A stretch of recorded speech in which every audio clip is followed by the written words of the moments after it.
Buenos días, hermanos. Gracias, Dalia, y gracias a los chicos, muchachos de la alabanza que siempre se preparan y se esfuerzan para guiarnos y bendecirnos en la alabanza a nuestro Señor en canto. Gracias por su esfuerzo y dedicación a ese ministerio.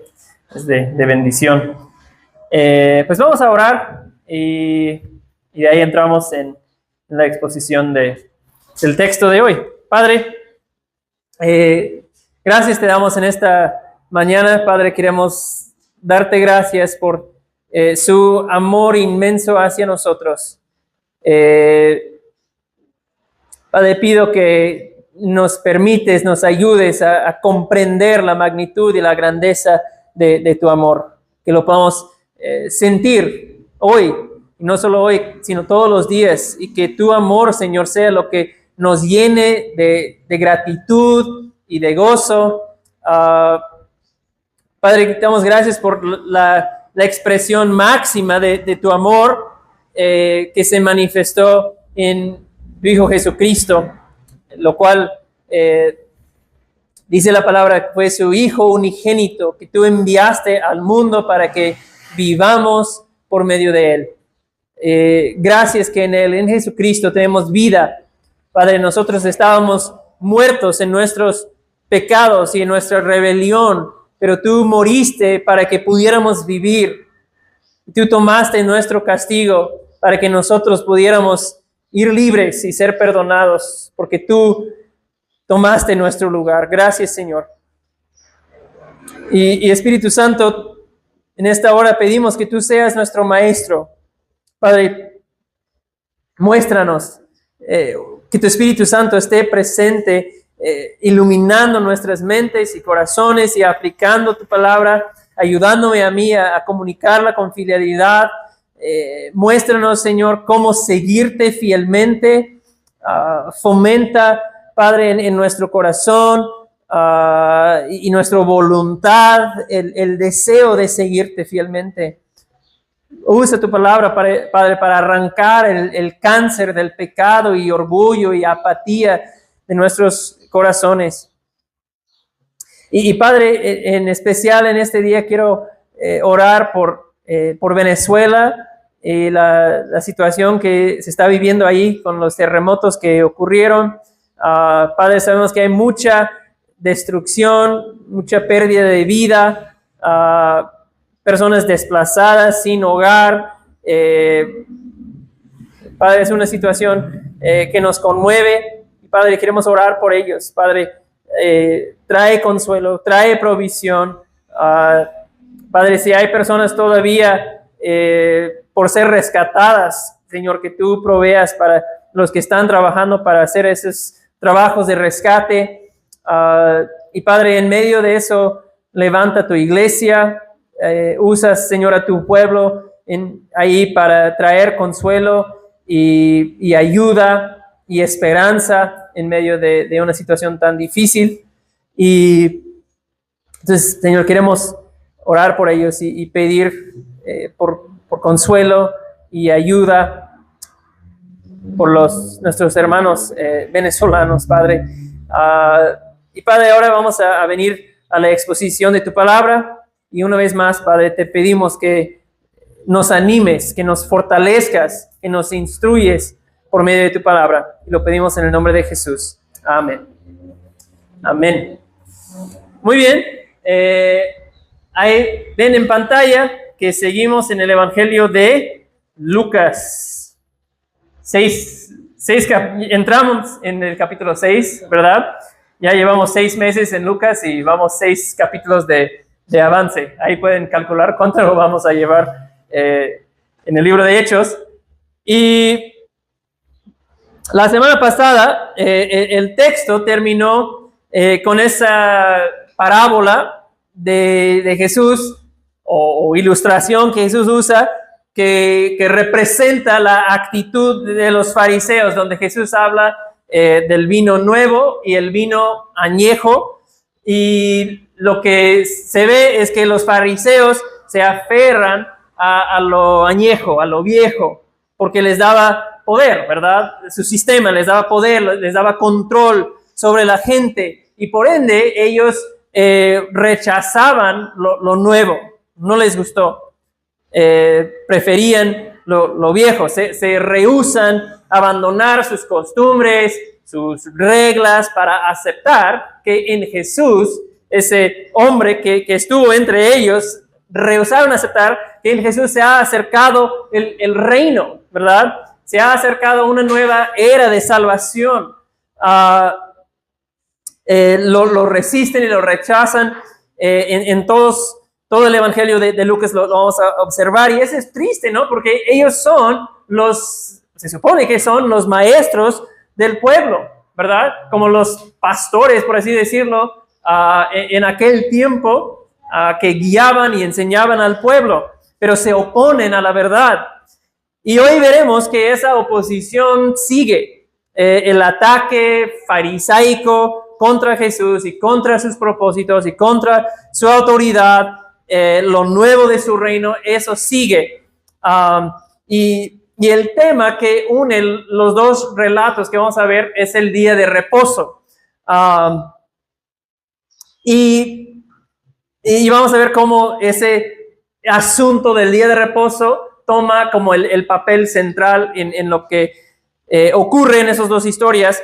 Y en este texto, a la medida que lo leemos ahora y lo vamos exponiendo, quiero que todos nosotros nos podemos ir preguntando y reflexionando a manera de aplicar el texto a nosotros, que te puedas hacer esa pregunta: ¿mi actitud y mi acción se parece más a los fariseos, a la de los fariseos, o a la de Jesús? ¿Más como los fariseos o más como Jesús? Mi propia actitud, mi propia acción y manera de vivir, ¿sí? ¿Me parezco más a los fariseos o me parezco más a Jesús a la luz de esas historias? ¿Sale? Vamos a dar lectura solo de versículos 1 al 11 en el capítulo 6 de Lucas. Y dice: aconteció que un día de reposo Jesús pasaba por unos sembrados, y sus discípulos arrancaban y comían espigas, restregándolas entre las manos. Pero algunos de los fariseos dijeron: ¿por qué hacen lo que no es lícito en el día de reposo? Jesús les respondió: ¿ni siquiera han leído lo que hizo David cuando tuvo hambre, él y los que con él estaban? Como entró en la casa de Dios y tomó y comió los panes consagrados, que a nadie es lícito comer, sino solo a los sacerdotes, y dio también a sus compañeros. También les decía: el Hijo del Hombre es Señor del día de reposo. Y en otro día de reposo entró en la sinagoga y enseñaba, y había ahí un hombre que tenía la mano derecha seca. A fin de encontrar de qué acusar a Jesús, los escribas y fariseos lo observaban atentamente para ver si sanaba en el día de reposo. Pero él sabía lo que ellos estaban pensando, y dijo al hombre que tenía la mano seca: levántate y ven acá.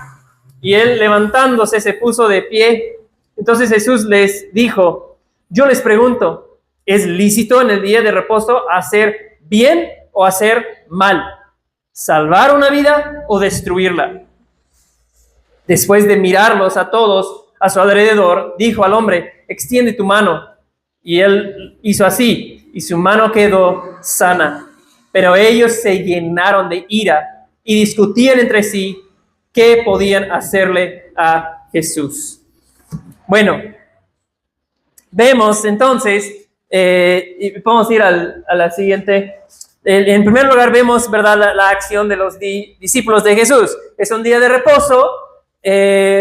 Vamos a explicar más qué es eso en un momento. Pero es un día de reposo. Sus discípulos andan caminando con Jesús. ¿Y qué hacen? Bueno, ellos pasan por un sembrado de trigo. No dice explícitamente si era trigo, pero probablemente sí. Mateo dice en el relato paralelo que ellos tenían hambre. Los discípulos andaban con hambre, no habían desayunado, quizás salían temprano a hacer ministerio en el día de reposo. Y yo pienso que Jesús lo sabía, ¿verdad? Jesús sabía que les rugía la tripa a sus discípulos. Y entonces quiero pensar que Jesús intencionalmente buscó una ruta que pasaba por ese campo donde el trigo ya estaba maduro, listo para comer, para que pudieran ellos comer algo, ¿verdad? ¿Por qué? Bueno, porque, saben, hermanos, nuestro Rey Jesús está atento a nuestras necesidades, ¿sí? Yo quiero pensar que Jesús dijo, vamos a caminar por acá porque sé que hay algo que pueden ellos comer, ¿no? Y creo que en eso podemos ver lo mismo. Jesús está atento a nuestras necesidades. ¿Ustedes creen eso? ¿Ustedes creen que Jesús está atento? ¿Le preocupa sus necesidades? Ese es nuestro Jesús. Y entonces, al pasar ahí, los discípulos están arrancando las espigas y frotándolas en las manos para sacar el grano y comerlo, ¿no? Yo de niño hacía exactamente eso con trigo, que se veía exactamente así, porque había mucho trigo donde yo vivía y si lo frotabas así y luego soplabas la paja, pues se quedaba nada más el grano y lo podías empezar a masticar.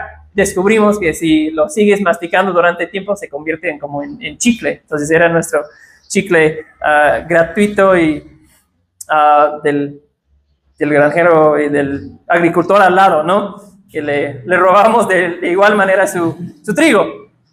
Pero eso es lo que están haciendo, comiendo un poco de grano para saciar el hambre que traen.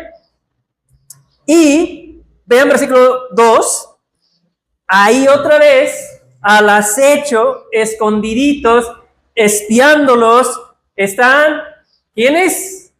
Los fariseos, ¿verdad? Ahí andan. ¿Qué andan haciendo ahí los fariseos en el campo de trigo? Bueno, al parecer los están siguiendo a Jesús y sus discípulos, buscando en qué les pueden cachar a Jesús. Y seguramente Jesús, discípulos, voltean a ver que detrás de un árbol, ahí están unos ojos fariseos espiándolos, ¿no? Y seguramente ellos otra vez dijeron, los fariseos, ahí están, viendo qué hacemos, qué pueden quejarse acerca de nuestra, lo que hacemos, ¿verdad?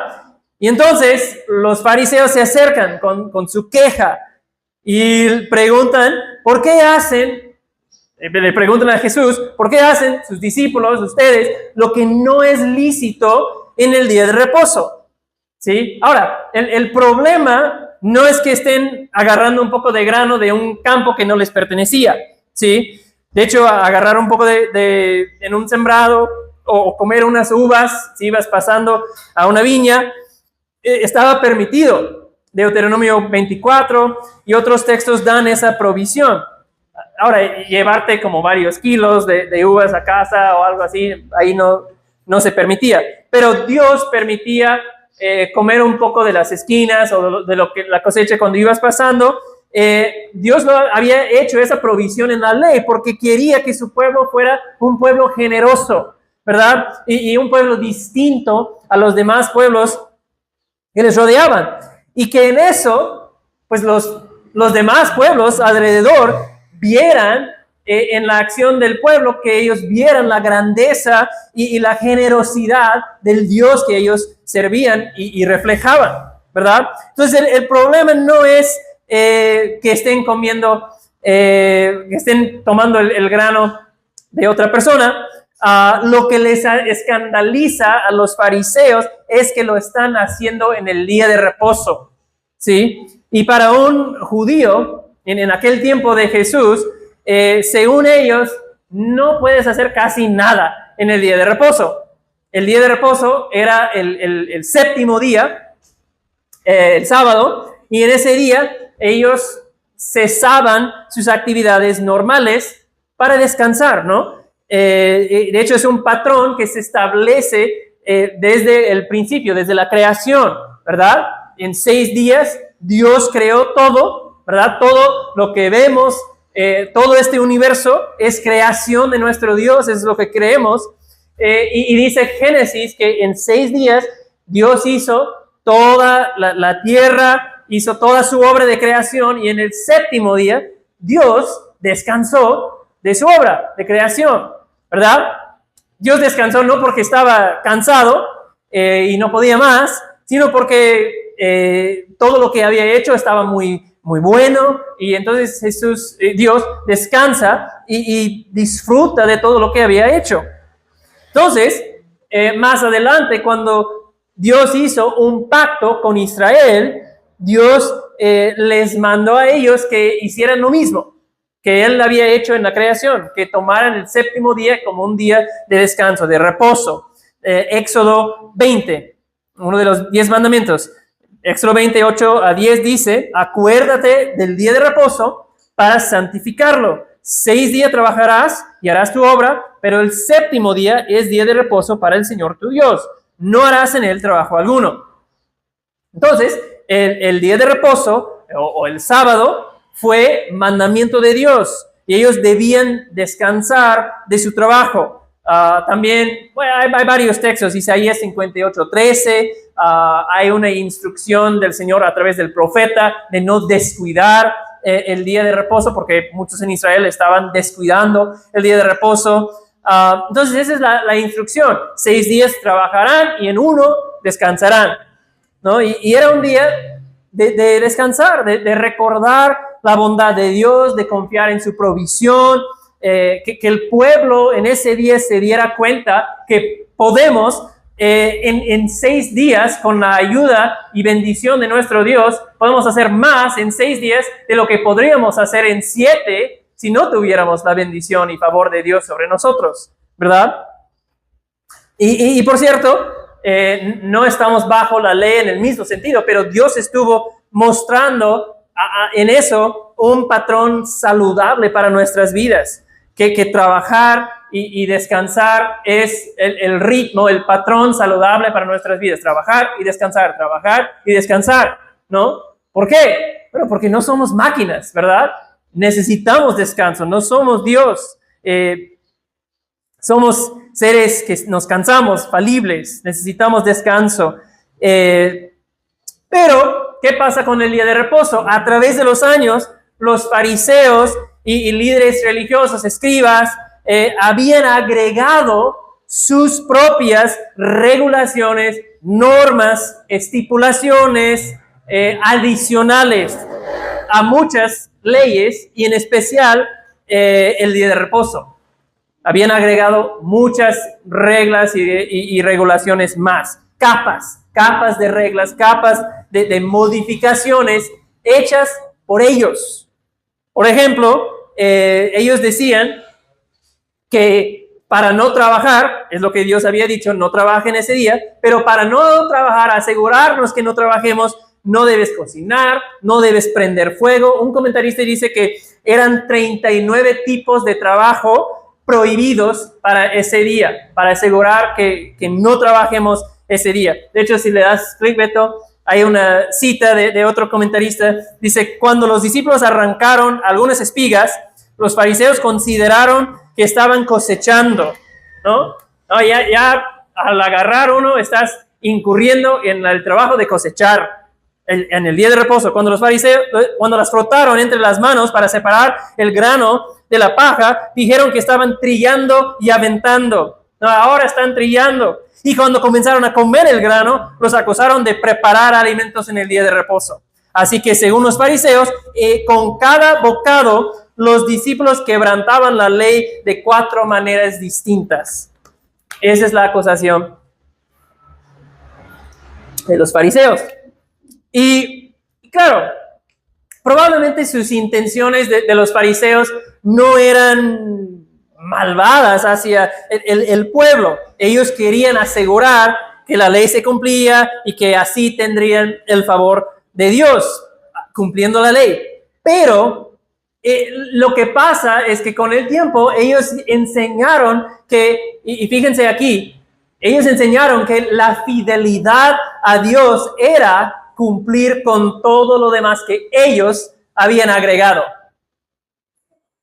¿Sí lo captaron? La fidelidad de Dios, ellos enseñaron, es cumplir con todo lo demás que los fariseos agregaron a la ley de Dios. No es suficiente simplemente cumplir lo que Dios dijo, tienen que cumplir todo lo demás que nosotros hemos agregado, ¿sí? Entonces, para los fariseos, los discípulos están trabajando y cosechando y violando sus leyes de muchas maneras, ¿no? Obviamente lo que estaban haciendo no era tan diferente que, no sé, sacar una tostada de una bolsa en tu cocina, pero para ellos, los discípulos están incurriendo en el pecado y un comportamiento ilícito en el día de reposo. Y peor aún para ellos, Jesús no les dice nada. ¿Cómo que Jesús no les regaña por ese comportamiento? Y esta actitud y control a través de reglas humanas lo vemos en todo el Evangelio de Lucas.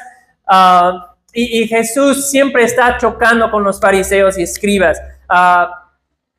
Jesús dijo de los fariseos que son ciegos guiando a otros ciegos. Se habían vuelto completamente legalistas los fariseos. No entendían el verdadero propósito de la ley de Dios. Porque, ¿qué propósito tenía la ley? Pues la ley debía revelar la corrupción interior en el hombre interior, ¿verdad? La corrupción del hombre. Yo veo a la ley y lo que dice y veo mi propia vida y me doy cuenta, híjole, yo estoy mal. La ley es ese espejo que me revela mi corrupción y mi pecado. La ley estaba para mostrar al hombre su necesidad delante de Dios. Yo estoy mal, Dios es grande y misericordioso. Ver mi falla me humilla delante de Dios para que voy yo entonces a Dios en dependencia de Dios, pidiéndole a Dios su misericordia y su gracia en mi vida. ¿Sí? Eso era el propósito de la ley. La ley también les ayudaba al pueblo de Dios a entender la seriedad y peligro del pecado y entender la santidad de Dios. Todo eso era la función de la ley. Pero lo que vemos es que los fariseos, ellos tenían duros corazones, como muchos en Israel en aquel tiempo, y lo que les importaba no era tener un corazón inclinado hacia Dios. No les importaba tener un corazón que amaba a Dios desde el hombre interior y deseaba la gloria de Dios en la tierra. No. Solo les importaba a ellos, a los fariseos, lograr un cumplimiento externo, ¿verdad? Un cumplimiento externo que servía más a su propio ego que en agradar a Dios. Y eso es lo que Jesús está confrontando. Una religiosidad que solo tenía que ver con un cumplimiento externo, visible, e ignoraba lo que estaba ocurriendo en el corazón del hombre, en el interior del hombre. Solo les importaba el exterior, no les importaba el corazón, el interior del hombre. Y ¿saben qué? En un sentido, es mucho más fácil vivir así, cumplir una lista de reglas, y cosas que debes hacer y cosas que no debes hacer. Eso es más fácil que trabajar con el hombre interior, que morir a mis deseos, a mis actitudes, a los amores y pecado que está en mi corazón. Eso está difícil, erradicar de mi corazón el pecado. Cumplir una lista de reglas de comportamiento externo no está tan difícil, ¿sí? Pero eso es lo que les importaba a los fariseos, los líderes religiosos, el aplauso de los hombres, verse bien por fuera. Y por eso Jesús, lo vimos hace 2 semanas, Jesús los llama sepulcros blanqueados. Por dentro ustedes están llenos de muerte y putrefacción, pero por fuera están bien bonitos y presentables, ¿verdad? Sepulcros blanqueados. Un comentarista dice que, dice que agregaban todas esas cosas a la ley de Dios para verse justos por fuera sin enfrentar lo que había en su corazón. ¿Sí? Eso es muy posible, hermanos, que podamos verse muy bien por fuera, tener un comportamiento que todos aprueban y aplauden, y el hombre interior queda mal, queda sin atención. Ignoramos lo que está sucediendo a nivel de nuestro corazón, sí, para verse justos por fuera sin enfrentar lo que había en su corazón. Entonces ellos querían dar una apariencia de justicia por fuera, asegurar el aplauso de los hermanos judíos por su rectitud y su buen comportamiento, sin que hubiera una verdadera transformación del corazón. Lucas 11, en los capítulos más adelante, 46, miren lo que Jesús dice a los fariseos: hay también de ustedes, intérpretes de la ley, porque cargan a los hombres con cargas difíciles de llevar. ¿Sí? Y así los fariseos, y así el fariseísmo, el legalismo, se vuelve una cosa molesta, una carga, vuelve a las personas sin gozo, porque siempre el legalismo está señalando, siempre el legalismo está viendo quién no cumple. Se comienza el legalismo a confiar en obras, a confiar en cumplir una lista de reglas humanas, en cumplir un comportamiento externo. Va a aparecer ahí en pantalla, un pastor dijo que el legalismo es la observancia estricta y excesiva de mandamientos, reglas y normas en un intento de producir o aumentar la justicia. Sí, obviamente cuando hablamos de mandamientos, reglas y normas que no se encuentran en la Biblia, obedecer mandamientos, normas y reglas que se encuentran en las Escrituras, eso no es legalismo, ¿verdad? Estamos hablando de reglas, opiniones, preferencias humanas.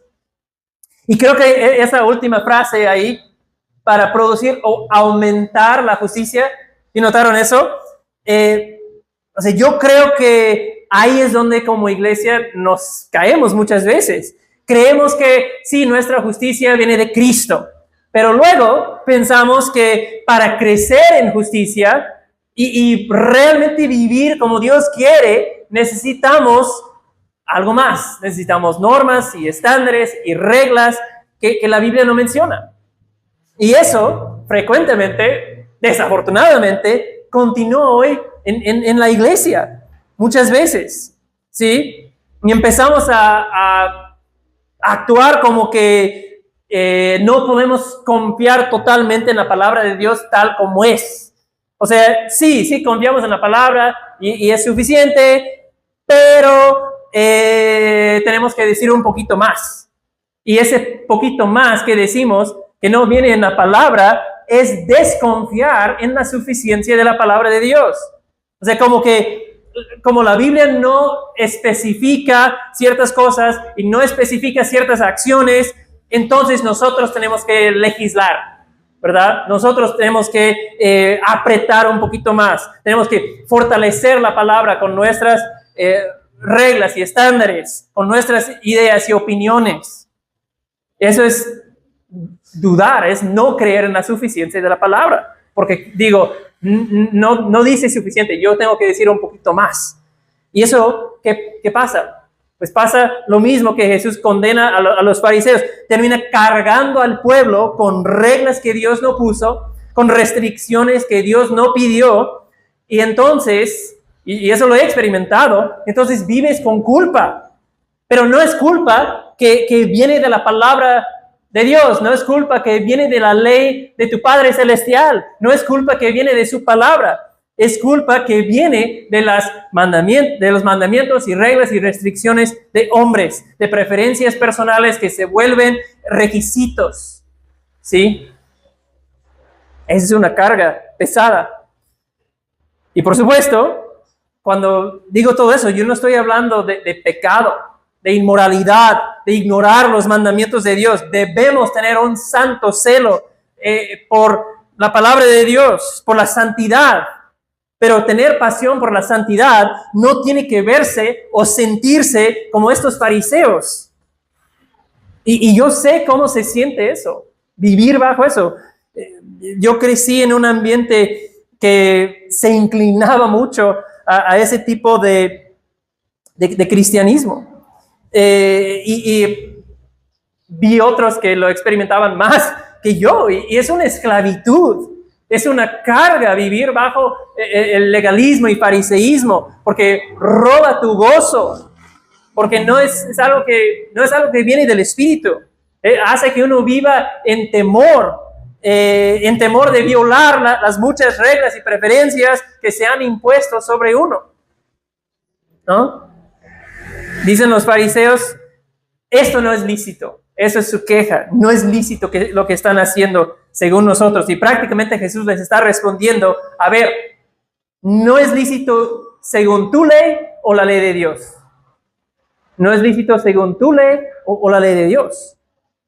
¿Sí? O sea, los fariseos usaban la ley de Dios, pero la interpretaron y la aplicaron a su manera, que terminaba colocando una carga pesada sobre la gente. En Mateo 23, eso es sumamente fuerte con los fariseos. Mateo 23, 15, lo pueden buscar o lo pueden anotar. Jesús dijo a los fariseos, los discípulos de ustedes, cuando ustedes fariseos hacen un discípulo, como los disipulan con sus actitudes, con su deseo de lograr una santidad externa, un cumplimiento riguroso con leyes humanas, sus discípulos, dice Jesús, los vuelven ustedes hijos del infierno 2 veces peor que ustedes.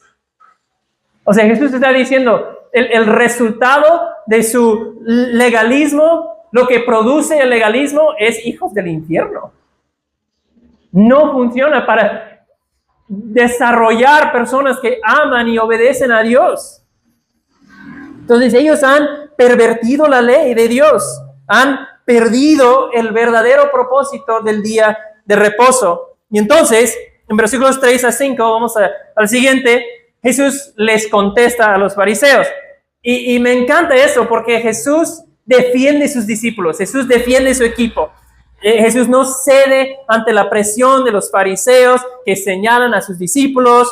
No vemos a Jesús decir, híjole, bueno, sí, es cierto, oye muchachos, ya no hagan eso, ¿por qué se están portando así, discípulos? Eso, y ustedes saben que eso está mal visto. No. Jesús no va a caer en su legalismo, en su fariseísmo, en su perversión de la ley. Jesús no lo va a tolerar. Entonces Jesús, ¿cómo responde a Jesús? Pues responde con una pregunta, ¿verdad? Y dice, ¿ni siquiera han leído?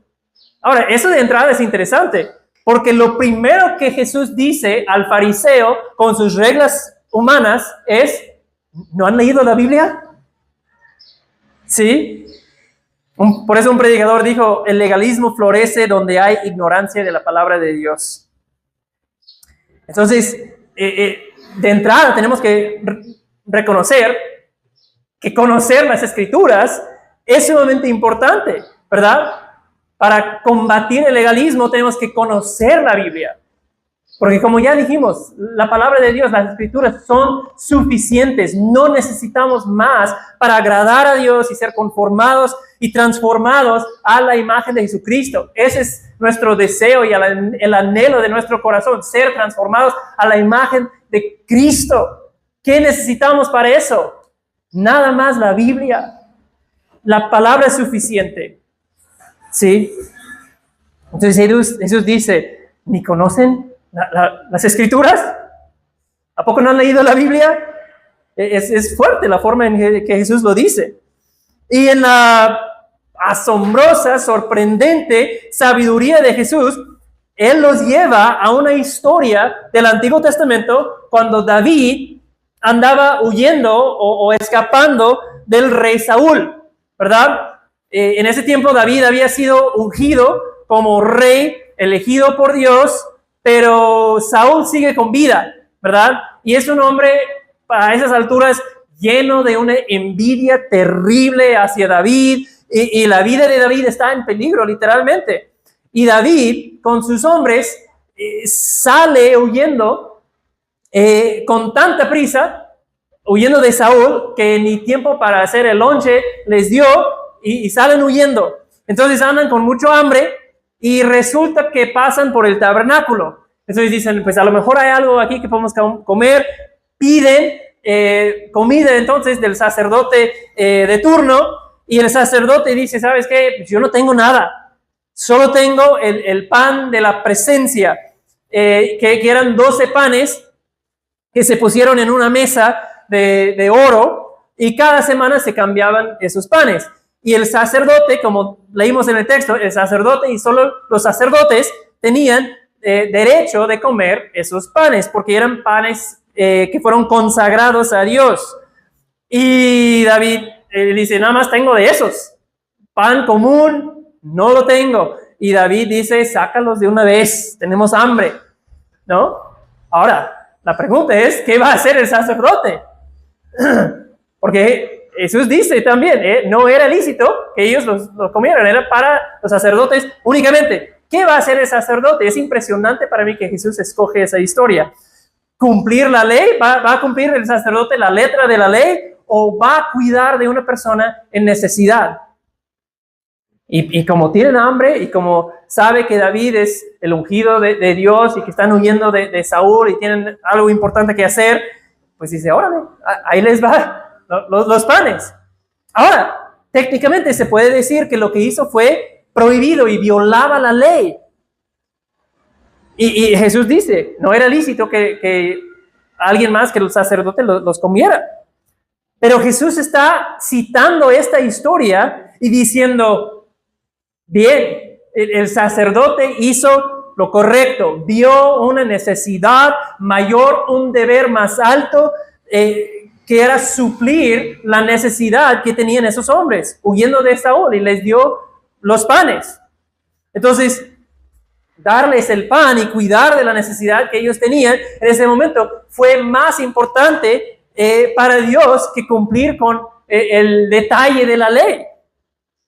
Amar al prójimo, servir al hombre en necesidad fue la prioridad para Dios. Entonces, y Jesús cita esa historia para respaldar. O sea, Jesús está diciendo, mira, si eso que hizo David y el sacerdote ese día fue aceptable para ellos, ¿cuánto más es aceptable para mis discípulos comer unos granos, cosa que solo viola capas adicionales de reglas que ustedes han puesto a la ley de Dios?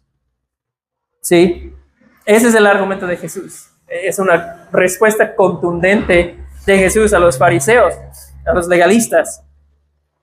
Y en versículo 6, Jesús dice, versículo 5, dice, el Hijo del Hombre es Señor del sábado. Yo soy el Hijo del Hombre, dice Jesús, y yo soy el Señor del día de reposo. Y es que ellos no habían entendido el propósito del día de reposo. De hecho, Marcos dice en el relato paralelo que el sábado o el día de reposo se hizo para el hombre, no el hombre para el día. ¿Sí? O sea, Dios no necesita el día de reposo. Dios no está esperando que los hombres paren su trabajo para que le dediquen un día de adoración. No, el propósito del sábado fue para bendecir al hombre. Dios quería bendecir a su pueblo. Y dice, eso, el día de reposo, se diseñó para ustedes, para su bendición, no para ponerles otra carga encima, tratando de cumplir 39 reglas para no violar el sábado, el día de reposo. ¿Sí? Pero los fariseos sirven al día cuando el día fue creado para servirles a ellos, para bendecirles a ellos, para refrescarles y renovarles y para que dieran una pausa para dar gracias a Dios y adorar al Señor en ese día, ¿no? Dios lo hizo para el hombre, también porque saben de nuestra necesidad de descanso y de poner pausa a nuestras actividades un día por semana. ¿Sí? Pero los fariseos, en vez de verlo como la bendición que Dios quiso que fuera, lo están usando para condenar y cargar al pueblo. Entonces Jesús está corrigiendo su error y está guardando la ley de las distorsiones y perversiones que ellos habían puesto alrededor del día de reposo. También Jesús está diciendo, yo tengo autoridad sobre el día, sobre la ley, ¿no? La autoridad de Jesús es algo que hemos visto, ¿no? La autoridad para perdonar, para sanar. Todo el capítulo 4 y 5, Jesús está mostrando su autoridad de muchas maneras y ahora está diciendo, también yo tengo autoridad sobre el día de reposo, sobre la ley. Entonces, Jesús, como tiene autoridad, Él puede decir cómo se usa el día de reposo. Y luego, vamos al siguiente, al último, en 6, 6 a 11 tenemos una historia similar, ¿sí? Y aquí Jesús va a demostrar su autoridad sobre el día de reposo de otra manera. Ahora, en ese segundo relato, ellos están en la sinagoga. Es día de reposo, Jesús está enseñando, está predicando Jesús, enseñando, y adivinen quiénes están nuevamente. Los benditos fariseos y escribas. ¿Y a qué han llegado? ¿Han llegado a entender y escuchar y aprender de Jesús? No, solo han venido buscando ocasión, dice, de acusarlo. Otra vez, Jesús ya dijo, son ciegos totalmente, ¿no? Todo lo que Jesús hace, lo interpretan, lo usan solo para confirmar su sesgo, ¿verdad? Solo para confirmar lo que ya creen, lo que ya han decidido acerca de Jesús. Entonces ahí están sentados, no para aprender, sino para ver en qué se equivoca Jesús, ¿no? O sea, casi parece que los fariseos y escribas trabajan más en el día de reposo que Jesús, porque están sobre él cada sábado, cada día de reposo, tratando de atraparlo. Y seguramente ellos notan que entra ese hombre que tiene un problema de la mano, ¿no? Y lo ven entrar y piensan, a ver si Jesús se atreve a sanarlo, es el día de reposo. Y ojo, el Antiguo Testamento no menciona una prohibición de sanar en el día de reposo. Eso fue otra cosa que ellos habían agregado a la ley de Dios. ¿Sí? Si estás enfermo, espérate hasta domingo para ir al doctor. Sábado, el día de reposo, no se puede.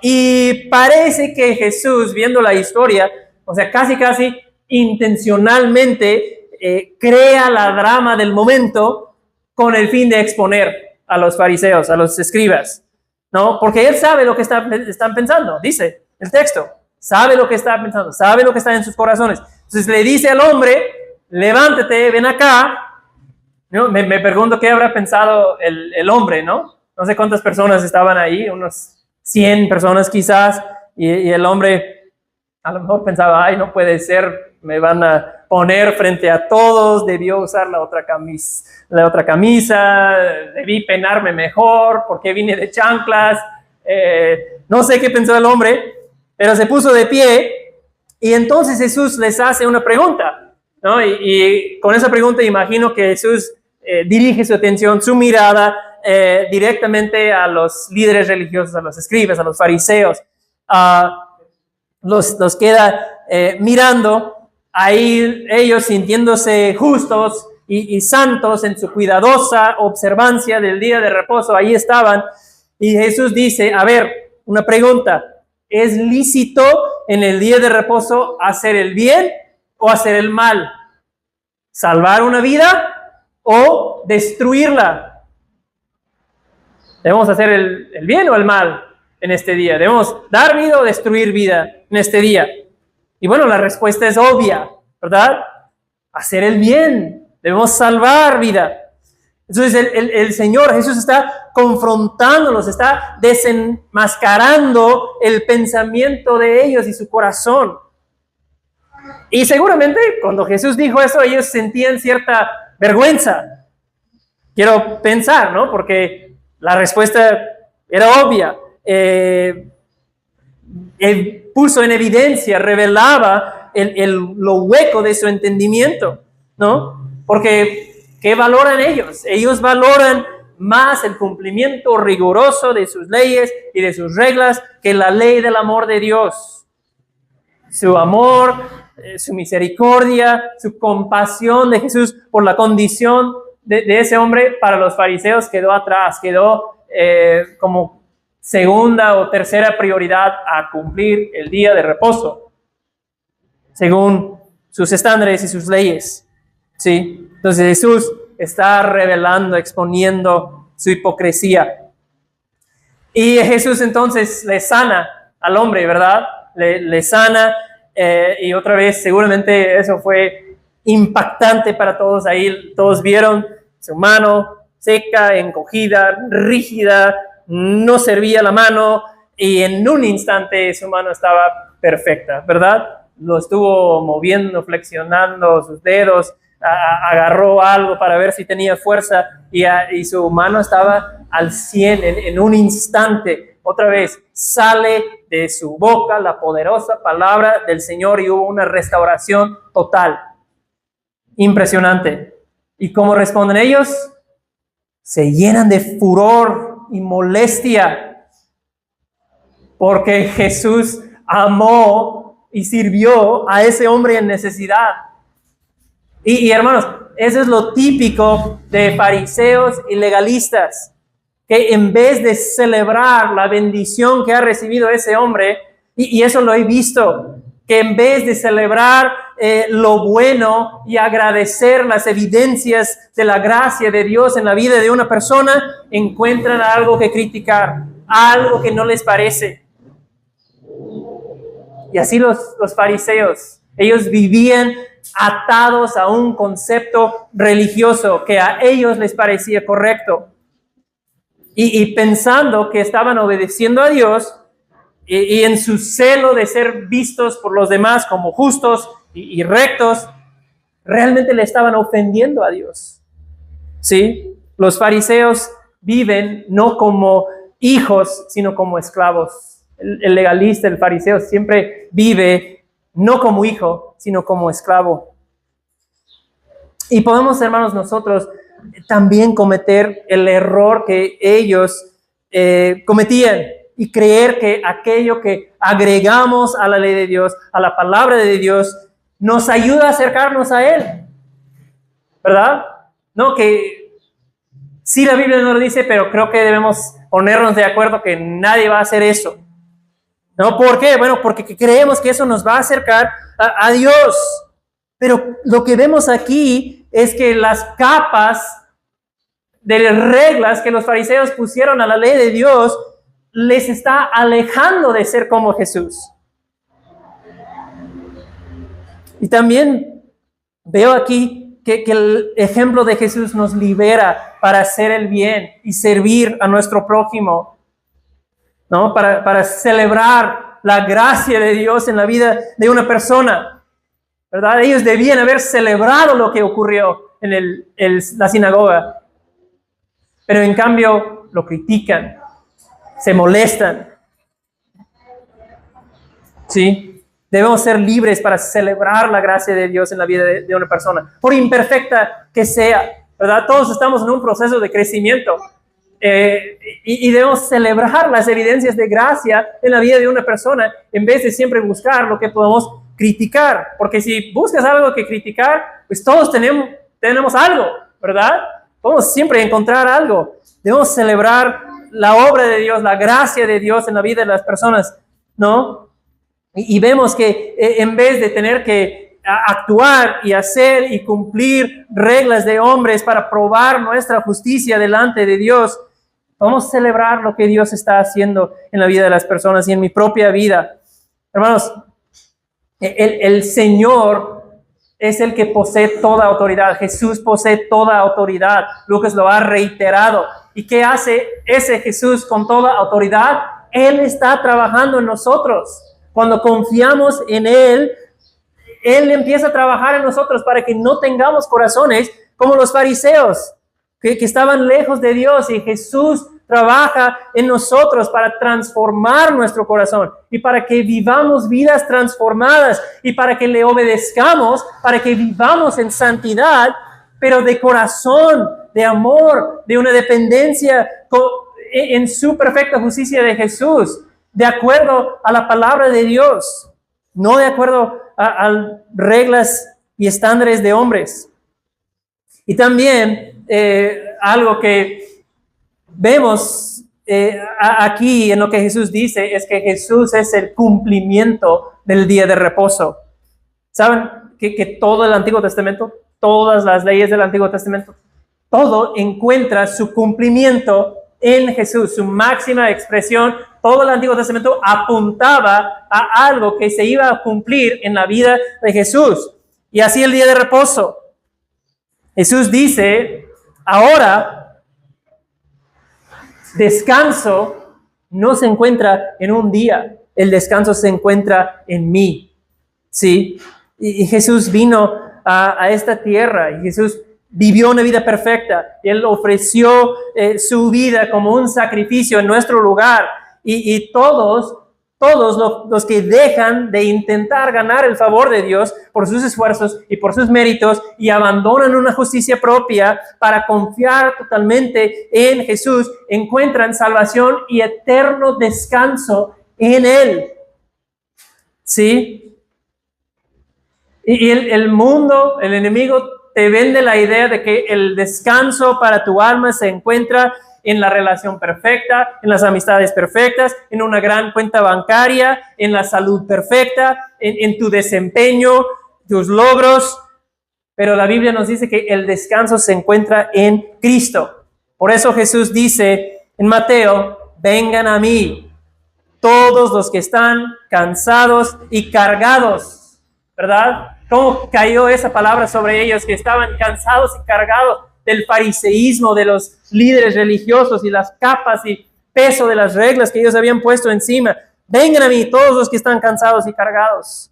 Y nosotros necesitamos sentir lo mismo, porque nos cargamos y nos cansamos de nuestro propio pecado y la presión quizás de los demás.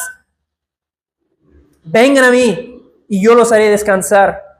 Tomen mi yugo sobre ustedes y aprendan de mí, que yo soy manso y humilde de corazón, y hallarán, ¿qué cosa? Descanso para sus almas, porque mi yugo es fácil y mi carga ligera. Hermanos, el yugo de Cristo es totalmente distinto al yugo, a la cadena del legalismo y del fariseísmo. Vida en Cristo es gozo, vida en Cristo es libertad, vida en Cristo es paz en el alma. Para darnos eso murió nuestro sacrificio perfecto, Jesús. Para darnos eso, Jesucristo envió a su Espíritu a vivir en nosotros cuando vivimos por la fe, confiando en Jesucristo. Amén. Vamos a orar para terminar. Padre, gracias por estas dos historias que Lucas incluyó, inspirado por tu Espíritu Santo para nuestra edificación. Gracias por la enseñanza de Jesús, el ejemplo de Jesús.